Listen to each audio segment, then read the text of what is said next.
So welcome along. This is our inaugural Irish version of our Diary of a CIO.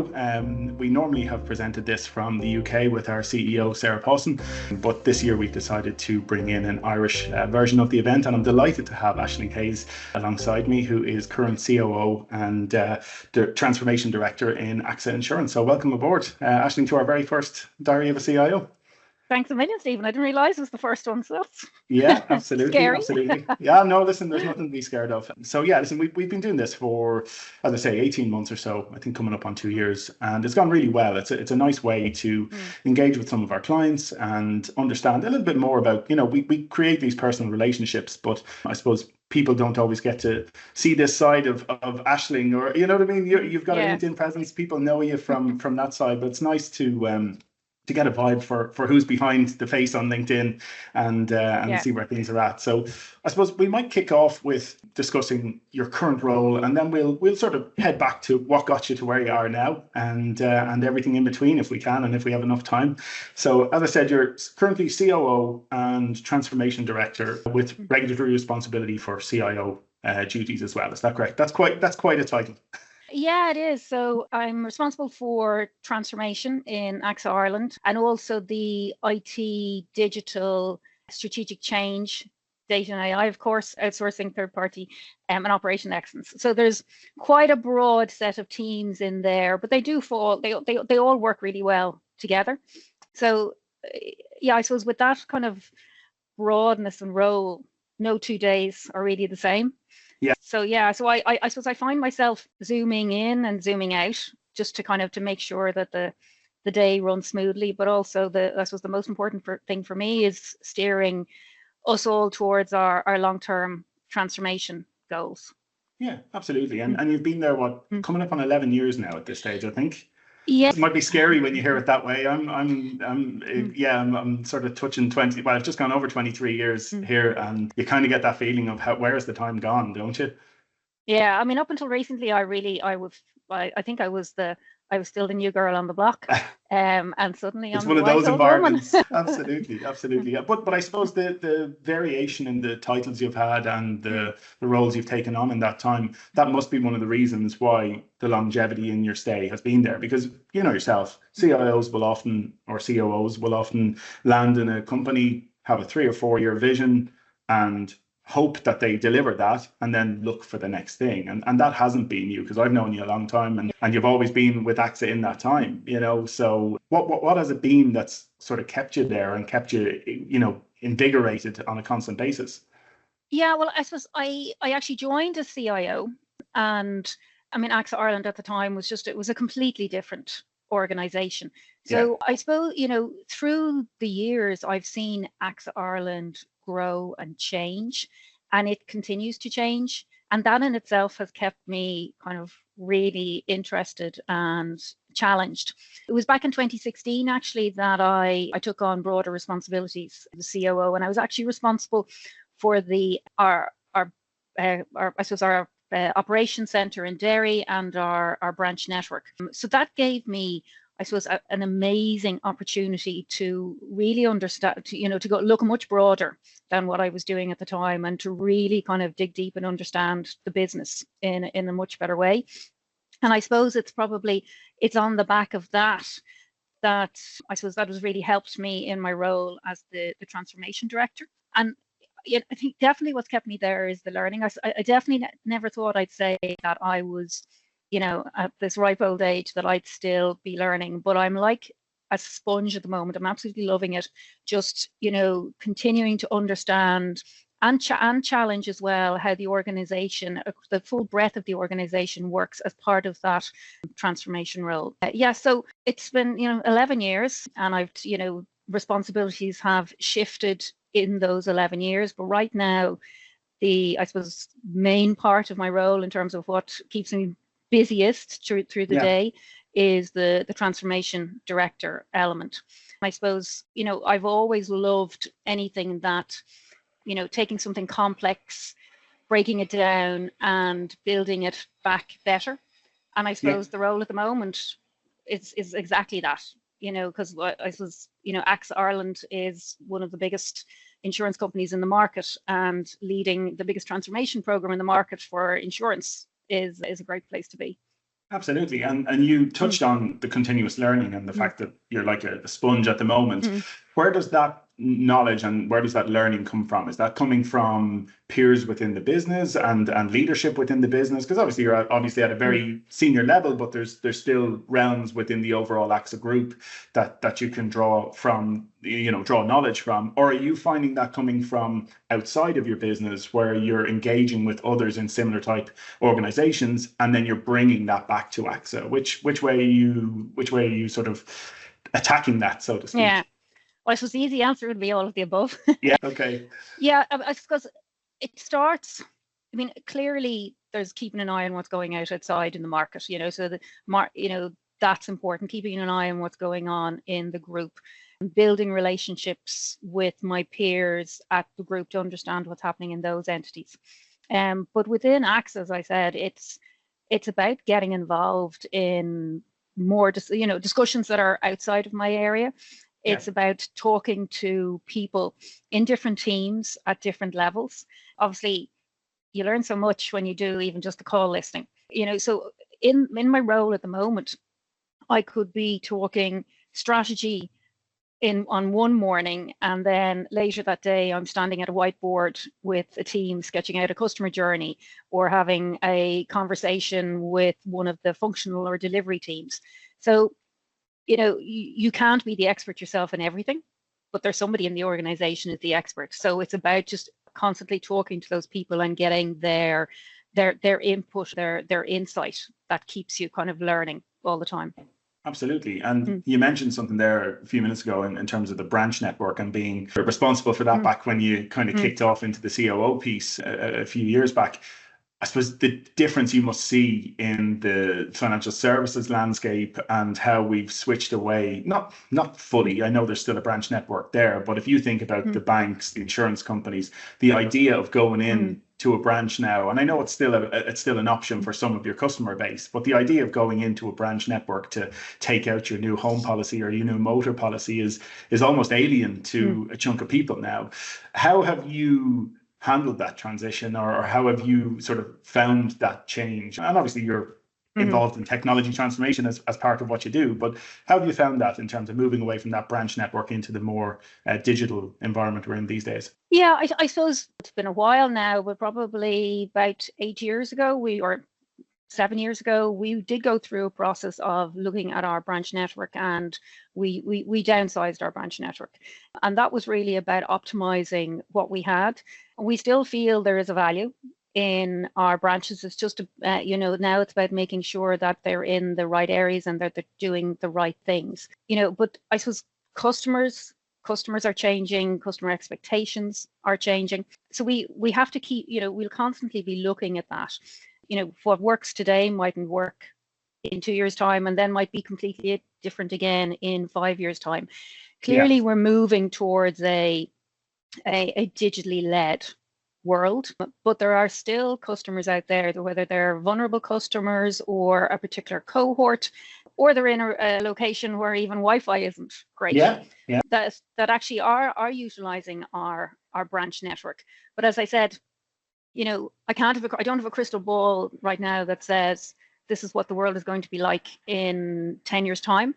We actually just need to keep watching. It's all about understanding what the customer is doing and where the customer is moving. And as long as we continue to move with that vibe, we'll stay current.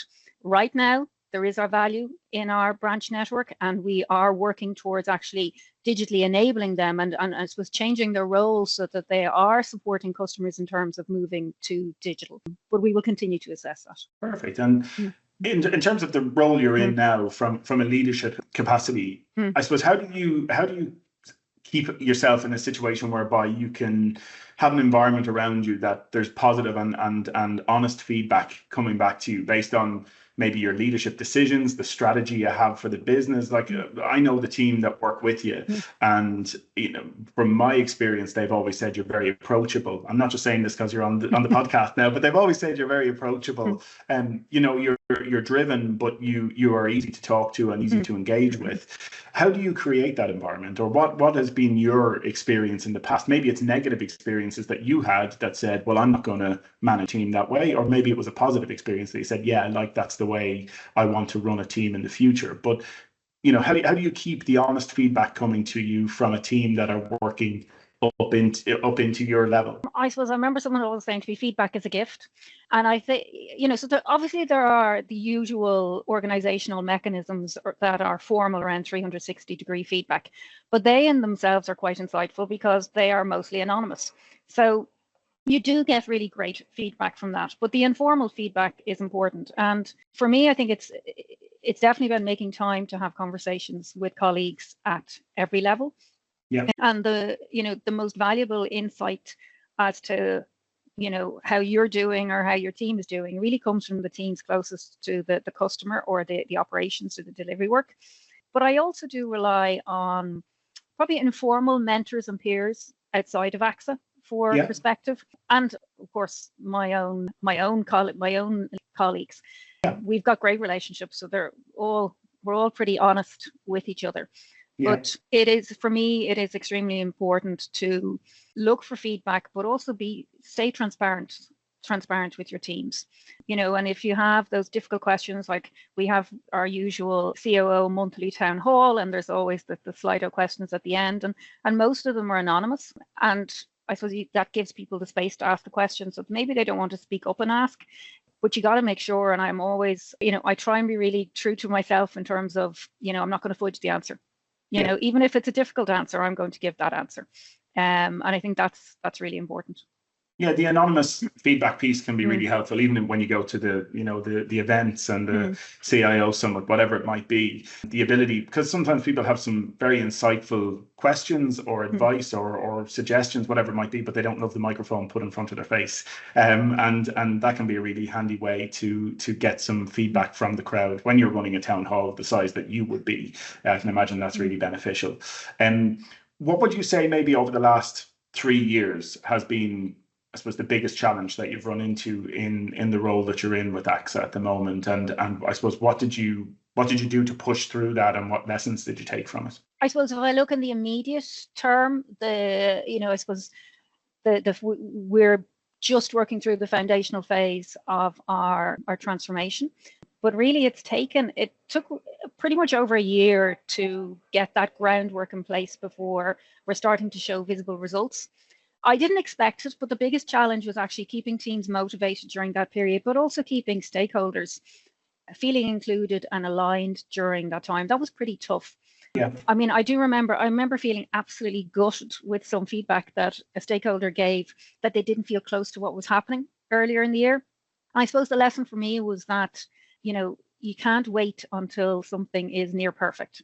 Yeah. You've got to be transparent about the journey, what's done, what's not done, the questions we're trying to answer, and just keep reinforcing the why and seeking input. It can be difficult sometimes to share, if you think, well, I don't actually have the answer yet.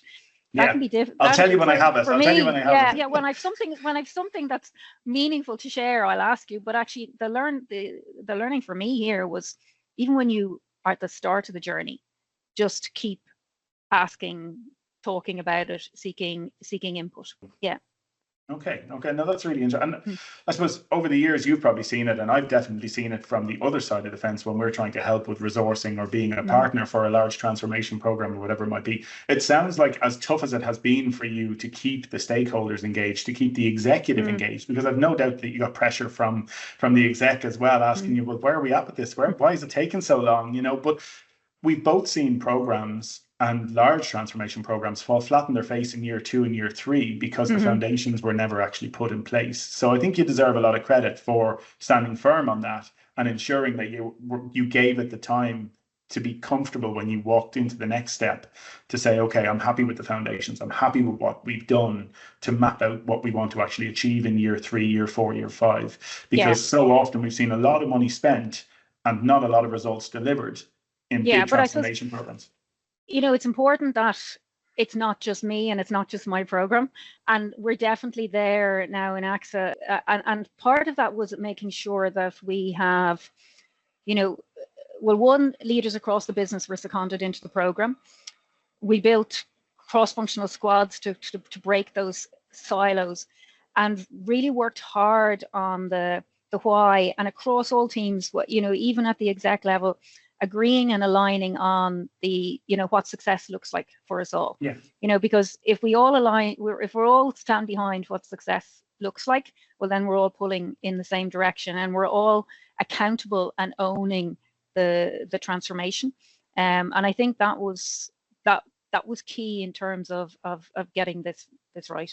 Yeah, absolutely. And I suppose that's the big question everybody talks about at the moment. I'm not sure everybody has the answers around AI. Where is that sitting within this transformation, or within the group, even if it's outside of this transformation? Everybody's trying to find the areas where we can utilize it, where the efficiencies will be, a benefit to the business, without making people fearful of their jobs, without, handing over our control, so to speak, of our customers or our processes. And we're the same in the recruitment industry. It's becoming a big part of what we do, but you don't want to just become an agency that has AI doing everything in the background and you're just the face of it.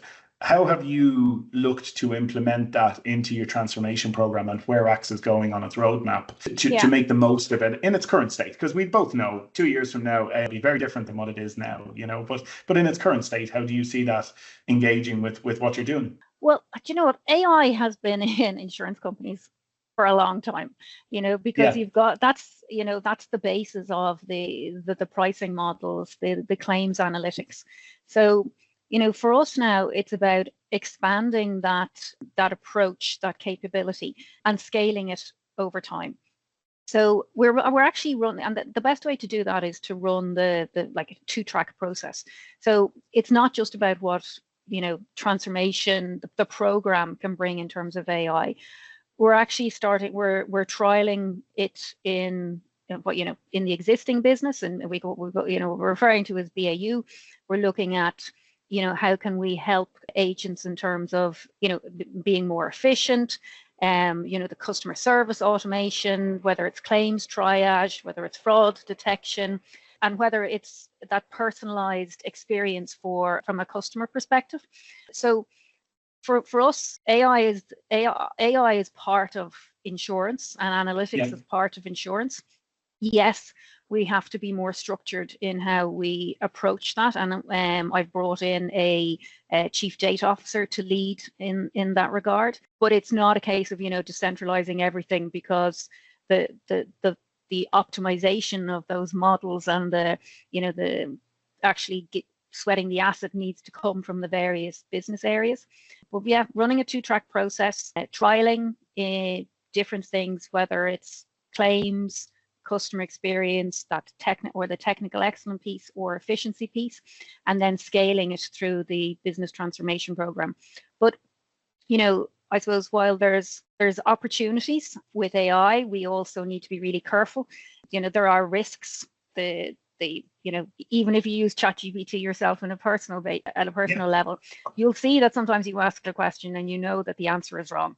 Yeah, so absolutely. We've got to get beyond. We need to find a way to trust, but you're not just going to trust blindly. So it's how do you monitor? How do you check? How do you ensure you're not building bias into the models? And then how do you explain the answer that the model gives you? That is really, really key for the future. So we'll definitely, I suppose we're very much on that track in terms of utilizing it internally, but it will be a while before we expose it to customers, because we've got to make sure we're doing it right. Yeah, absolutely. And that makes sense. And I don't know how much you can share on this, but I can imagine you're using it in your, as you say, in your claim systems or your sort of actuarial systems for mapping stuff out. But how much does it, or might it, play a part in your contact center as well? So, in terms of listening to calls, identifying patterns within those calls, prompting agents as to, what they might be able to offer or say, or picking up on stuff that maybe an agent hasn't picked up on in that call, and suggesting that something's actioned in the call. Is that where it's going as well within the insurance industry, or how's it looking at the moment? Yeah, I mean, certainly from a call center perspective, we're already running with call summarization pilots, quality checking. So for me, it's about, AI is just another team member. Yeah. It helps with the research, it helps with the drafting, it can help with summarizing, with testing, or with analyzing something. But the focus of the people, the human, is definitely over time. It's going to shift. Like we still have judgment. We still are the creative part of the the partnership. We still have influence. We're still the decision makers. So while I think while AI definitely brings efficiency and can accelerate delivery, it doesn't run wild on its own. Yeah. It needs some parameters and some boundaries, I think is a fair way of putting it.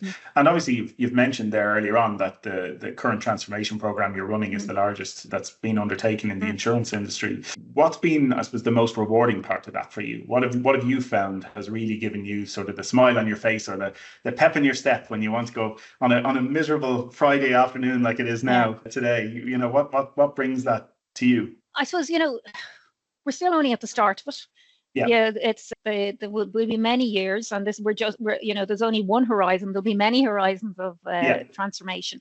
So transformation just doesn't stop at the end of a program. But I think, I'm loving the excitement in the organization. We all align behind, I suppose, a strategy we've referred to as the Amplify strategy, and everybody understands what we're going after. There's a single mission in the business, and I think it's what I really find the most rewarding is when you see colleagues actually start to embrace the change, and when you get the feedback from the show and tell sessions where somebody's saying, "God, that's brilliant, I love that," or they're actually saying, "Oh, thanks, the feedback I gave the last time, I see you've actually included that." So for me, it's just feeling that excitement in the organization. But I suppose when there's that pull and that need and that desire for change in an organization, one of the challenging things also too is managing the pace. Everyone wants results quickly, like yesterday, and they want show me everything's going to be different now. But as everyone says, transformation is a marathon, not a sprint. And I suppose it's my responsibility to keep that pressure, the pull balanced, that we're moving fast enough to stay competitive, but I suppose steady enough not to destabilize the business. Yeah, no, that's right. I think what I've seen from you and from your organization is that people are always put first. And I often reference this when we've recruited for you over the years and spoken to candidates, and they'll say, what's AXA like? What's it like as a company? And I always remember you were the first client that left the office for COVID, and the mandate there or the comms there that I understood at the time was, listen, we don't know what this is, but everybody's mature, everybody's grown up. You can go home and work, and we'll figure it out. We'll figure out over the next 4 weeks what this looks like, and go from there. And I don't know. I never forget that. I mean, I think the decision. Obviously, things were shutting down in the March 2020 because of COVID, and we made the call just to send everybody home and close all the offices. But we still had customers we needed to service, and we still had a business to run. And still, no matter what, that was the time I was most proud of both my team, but the rest of the organization, because at the time we didn't have the infrastructure, we didn't have the structure or processes for everybody to work from home, or even like to keep everything operating. And it was literally a superhuman effort from everyone. I mean, I'm not sure I even had time to brush my hair in those 2 weeks. Your hair's always immaculate. But luckily video calling and work wasn't yet the norm. I think we weren't on Teams at that stage. It was Skype for Business. But we literally had the organization back on its feet and fully operational from home within 2 weeks. And if you had asked me that beforehand, I would have said, not possible, lead times for this, testing on that. But oh my God. So that still remains, just, I suppose it's one of those, you always hear about, people pull together in a crisis. And that was it. Yeah. And I think, I don't want to make this about gender, but the insurance industry is not necessarily known historically for having a really strong female management structure. But I think that's something that stood out in AXA. If you look at your actual right the way from CEO down, there's such strong determined women in so many of the positions that are being held at the moment.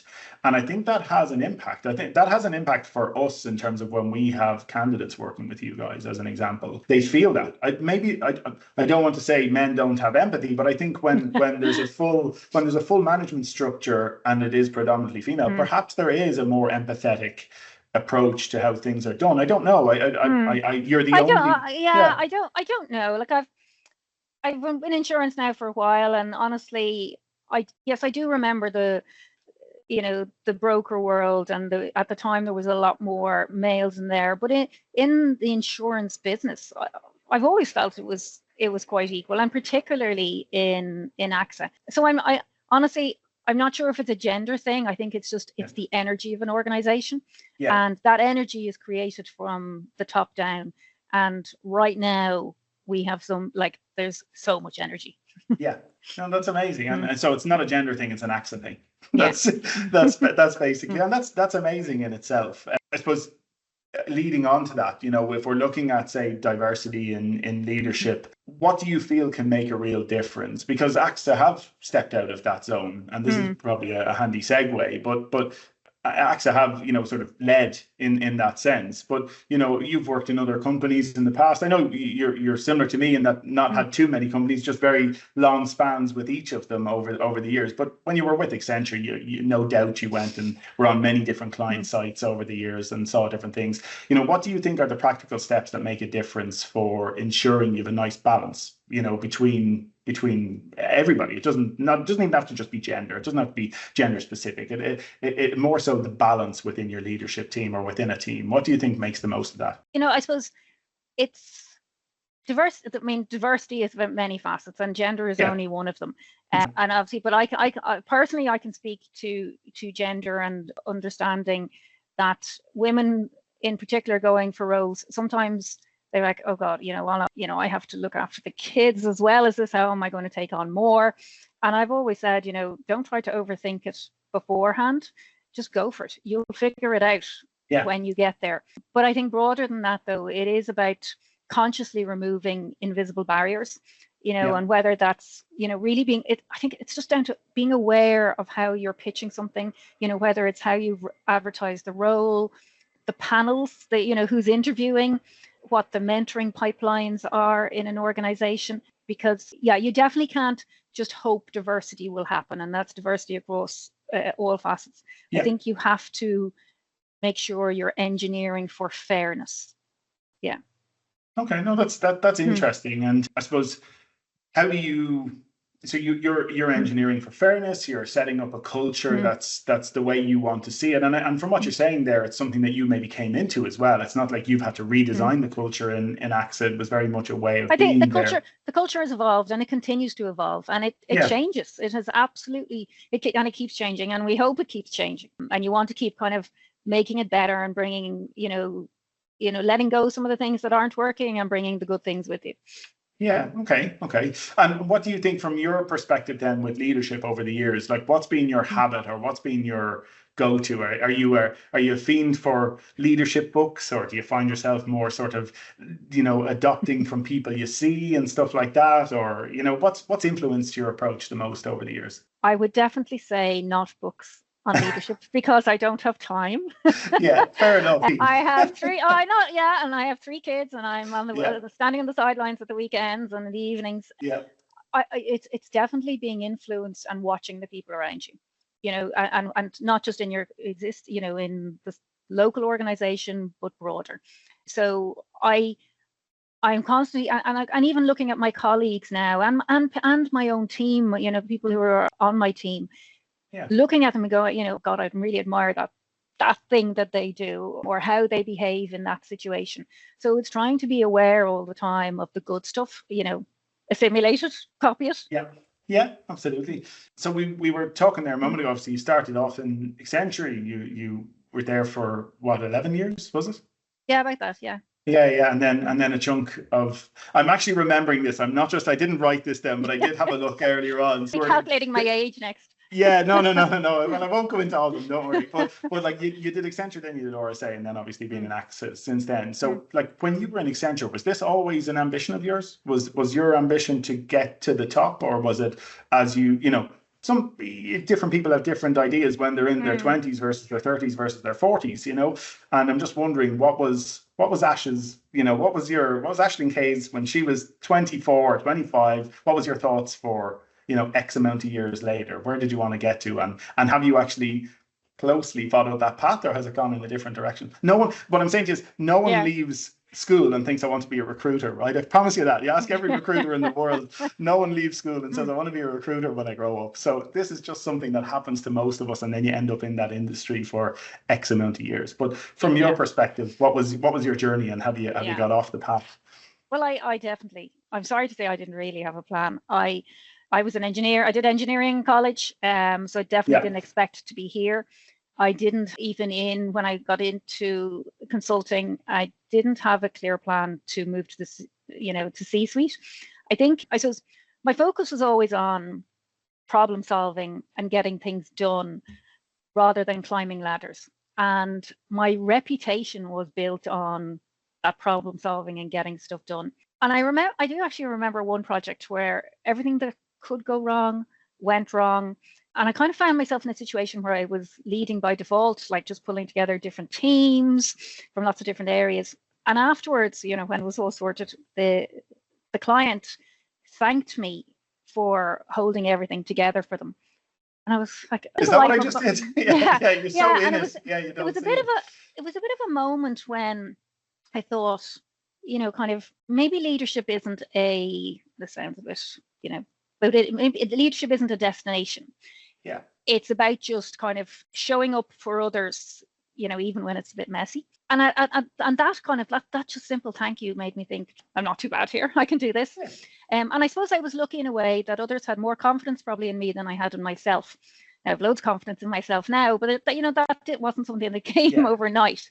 Yeah. So, and as over time, as the challenges that were kind of given to me grew, so did the opportunities. So leadership just kind of came naturally.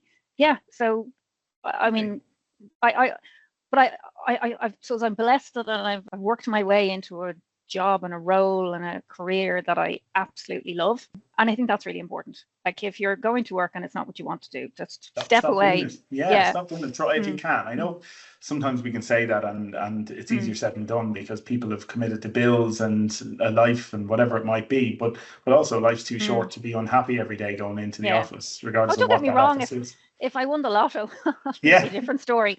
yeah, But no, I mean, I do really enjoy getting through the day, working with my team, working with my colleagues. So that's why you shouldn't work if you're not getting that out of it. yeah. Well, I'm a firm believer, Ash. Mm, If you do the lotto, there should be a box you have to tick at the bottom of it that says, "Will you continue working if you win this?" And if you mm. tick that box, you're banned from doing the lotto for life. You should Mm, never be allowed to do the lotto mm, again because it should be the only reason you give up, or one of the reasons you give up your mm. job. But anyway, you mentioned the simple thank you being Yeah. so important to you. And it's really interesting, isn't it? Because so many companies either have this ethos of, sure, isn't that what they get paid for? They're just doing their Yeah. job. Or they think that money or whatever else it might be is enough. And often we see so many people who really aren't sure if they're doing a good job or not, or they're so Hmm. embedded in the, as you say, the mess or the chaos Yeah. that somebody turning around and saying, thanks so much, you did a brilliant job there and we really appreciate it, means so much. And that had a pivotal impact on your Mm, career if you actually think about it. yeah. How do you foster, putting the one on you now here, here we go, but how do Hmm. you foster an environment within your team that gives that thanks to people without it needing to get to the point of handing in their notice to tell them how important they are? Because that's what we see. Yeah. We're on the other side where we're having conversations with people every day telling us how they feel underappreciated, underpaid, undervalued, whatever it might be.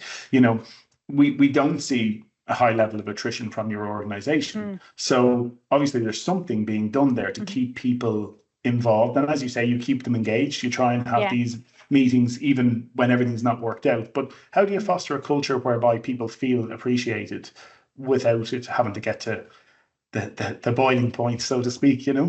Yeah. Oh, look, we're not perfect. Nobody's perfect in this. And, I think every organization has I suppose the formal recognition processes, so we have the structured recognition. We also have within our teams, whether, when we're face to face, we will, give prizes, we will run recognition. But I think, that's, as you said, that's the kind of the public stuff, but it's the little thank yous that are important. And I mean, I did say I always watch the people around me, whether they're people on my team or my colleagues. And I in particular have one person on my team, and it's not their job, but they're really, really good at kind of giving me the nod to say, oh, don't forget to say, look what that person that has done. So I think it's just about making sure you're listening to the cues.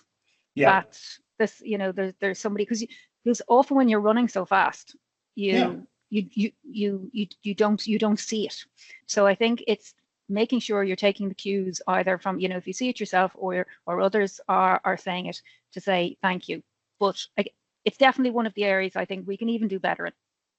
Okay, no, that's fair. Yeah, every company can. There's no, as you said, there's nobody perfect, but it's nice to hear that the stuff outside of the town halls and outside of the stuff for LinkedIn, everybody puts the pictures on LinkedIn and somebody's getting a bunch of flowers or whatever it might be. But often, as you say, it's that as you're going by somebody's desk to say, by the way, cheers for that, really appreciate it, or good job, or whatever it might have been.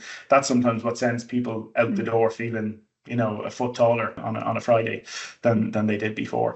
So stepping away from the purely professional stuff for a moment, then from your perspective, what's your ways of sort of decompressing then? You mentioned you're on the sidelines, you've got 3 children, you're trying to manage a career and also, sort of keeping 3 people alive as well as yourself.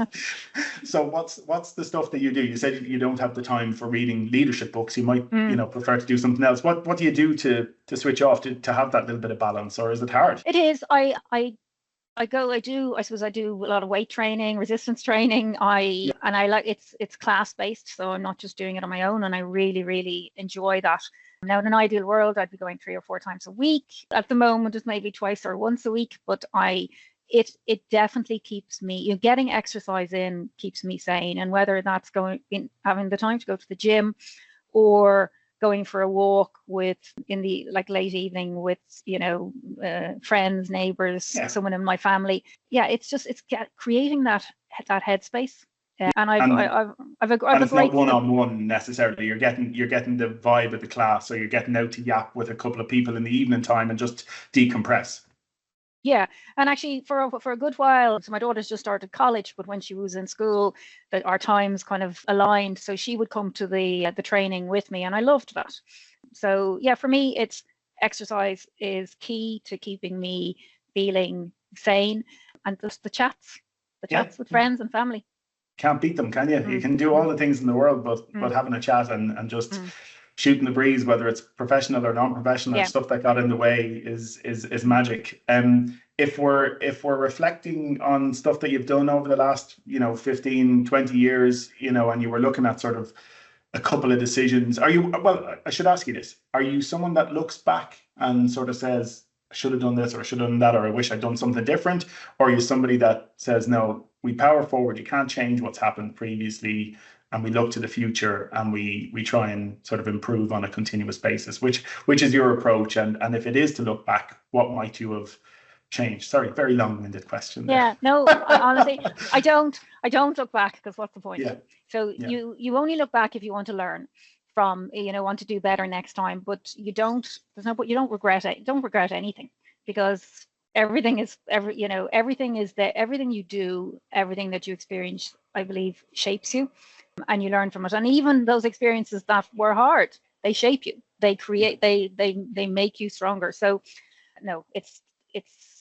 I don't look back and have any regrets. It is just about looking forward. What can how to create better next time. Yeah. Okay. And if you were looking at aspiring COOs, CIOs, C-suite, it doesn't have to be specific to the technology or the operations side of things, but if you're looking at people who are saying, geez, Ashton's very inspiring. I hopefully enjoyed this podcast, and they're looking maybe for a little bit of advice, because people can sometimes feel, oh, that's great, you got there, but it's not that easy for all of us. But as you say, hard work is absolutely key to anything, showing up every day. But what's the piece of advice you would give to aspiring sort of C-suite members in the future? If aspiring C-suite for me almost jars. I would say, don't chase the title. Chase the impact. The title will come. So if you focus on solving meaningful problems, whether that's for the within the organization, for the customer, for your colleagues, I think the leadership opportunities will come with that. And if you're somebody that isn't oozing in confidence and being your own personal PR person, just don't be afraid of complexity. You will, you're an intelligent person. You got there because you're an intelligent person. You will figure it out when you get there. And I definitely think, sorry, just one last piece. No, CIO, COO. Sometimes I've seen organizations or people come into an organization and say, oh, that's, they are support functions. It's a silo. And I firmly believe that CIO and COO, you are part of the business. You are the business.